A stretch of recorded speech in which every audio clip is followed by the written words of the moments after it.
Gente, às vezes a vida da gente toma uns rumos que talvez seriam impossíveis de imaginar, não é?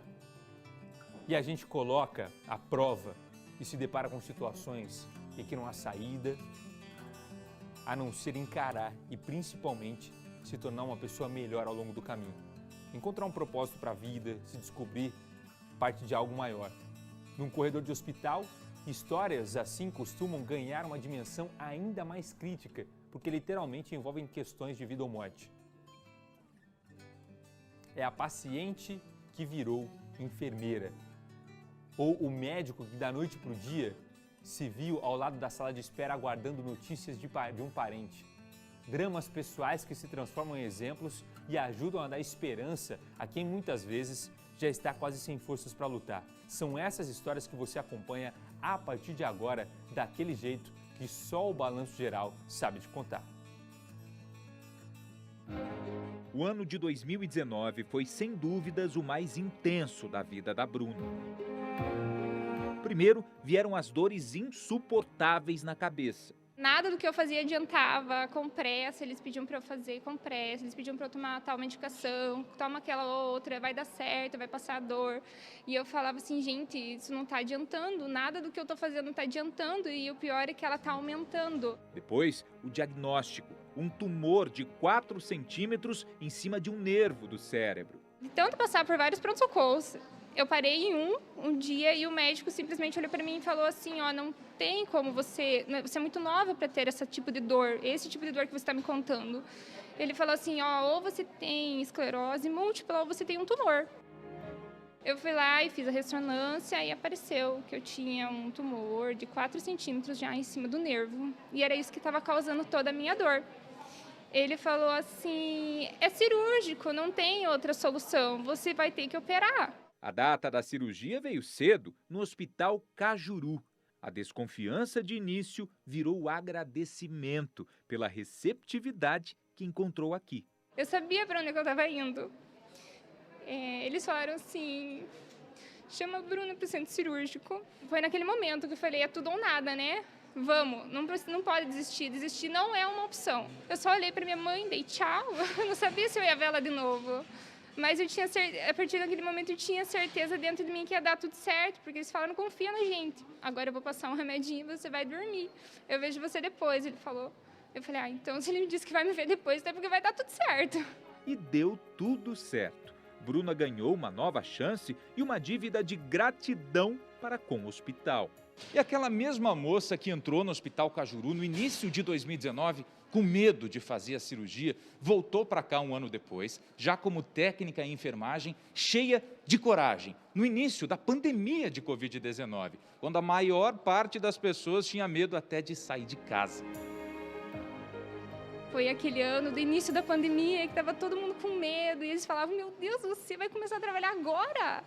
Que começou, ninguém está saindo de casa. Eu falava, não, vamos tentar, vai dar tudo certo, eu preciso fazer isso, sabe? Ainda mais aonde que me chamaram, sabe? E saber que eu passei por esses corredores, mas eu era paciente.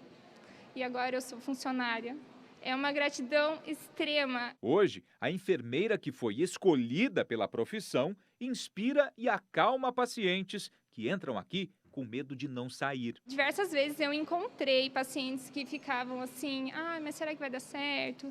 Mas eu não sei se o que eu tenho tem cura. E cabisbaixo mesmo, sabe? E eu falava assim, não, então deixa eu te contar uma coisa. Os hospitais estão cheios de histórias, como a da paciente que virou enfermeira e a do médico, que saiu da UTI para assumir o papel de filho de paciente. Eu recebo uma ligação do meu pai que ele teve contato com 2 pessoas que no outro dia souberam que positivaram para Covid. E aí começou a passar um filme todo na minha cabeça. E assim, qualquer piora vai me avisando. E aí, até quando eu conversei com os médicos lá, com os colegas, não era numa situação que eu imaginava estar tão catastrófica. Quando eu cheguei lá, eu vi que a situação era um pouco pior. Uma vez, o pai internado no hospital onde trabalha, Jarbas teve que guardar o jaleco e confiar nos colegas. Apesar de tu ter colegas aqui que eu confio e por isso que eu trouxe para cá, Mas a gente tem que tentar se colocar, aqui eu sou família, até para não atrapalhar os colegas, não deixar a emoção na frente da razão. A experiência de viver o outro lado fez nascer um novo Dr. Jarbas. Eu vi como é difícil não ter notícias, como é difícil estar do outro lado, sem saber o que vai acontecer. E os profissionais pela correria não conseguindo dar aquela atenção para os familiares, eu vi. E aquilo mexeu muito comigo, me sensibilizou. E até hoje eu costumo relembrar essa história quando eu estou diante de um familiar. Eu tive a chance de ressignificar a minha vida. Vendo toda aquela situação em que a gente julga os outros e fala, nossa, isso nunca vai acontecer comigo, isso jamais. Como é que a pessoa aguenta? Como é que ela conseguiu passar por isso? Consegue. Consegue e vale muito a pena. 14 e 5. A gente nunca sabe, né, os planos para a nossa vida. É por isso que eu tento, na maioria das vezes, colocar na minha cabeça, viver um dia de cada vez, aproveitar os momentos, não é? Porque muitas vezes acho que a gente faz umas metas, assim, achando que a gente vai viver 80 anos, 90 anos, e a gente nunca sabe o dia de amanhã. Então a gente tem que pôr numa balança, não é? É óbvio que a gente não vai chutar tudo, pedir as contas no trabalho e viver a vida como se até o final do ano você fosse morrer. Você não vai fazer isso. Mas muitas vezes parece que a gente se preocupa muito com uns problemas pequenininhos que a gente poderia talvez resolver com mais facilidade, não é? Muitas vezes a gente faz de um detalhe do dia um problemão que acaba com o nosso dia. Você chega do trabalho trazendo ali aquela discussão que aconteceu e aí trata mal, de repente se você mora com mãe e pai, trata mal o pai e a mãe, ou você chega estressado do trabalho e acaba descontando na esposa, ou do contrário, né? Ou o marido está em casa, a esposa já chega chutando tudo. A gente precisa todos os dias tentar reaprender como viver, não é? Todos os dias virar a página ali e tentar construir de uma forma diferente. E eu acredito que a gente só consegue fazer isso, repensar o dia a dia e fazer de uma forma diferente, começando fazendo uma autorreflexão de como a gente está lidando com os problemas, de como a gente está lidando e enfrentando as situações. E, se possível, colocando no lugar da outra pessoa também. É a chamada empatia, não é? É a gente saber lidar também com as situações do outro. E tentar superar, e tentar todos os dias viver de uma forma melhor.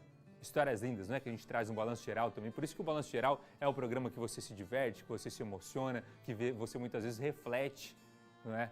O que você está vivendo. Se você está em casa agora, está com o papai, está com a mamãe, se você está em casa, está com os filhos, está com a esposa, não perde tempo não.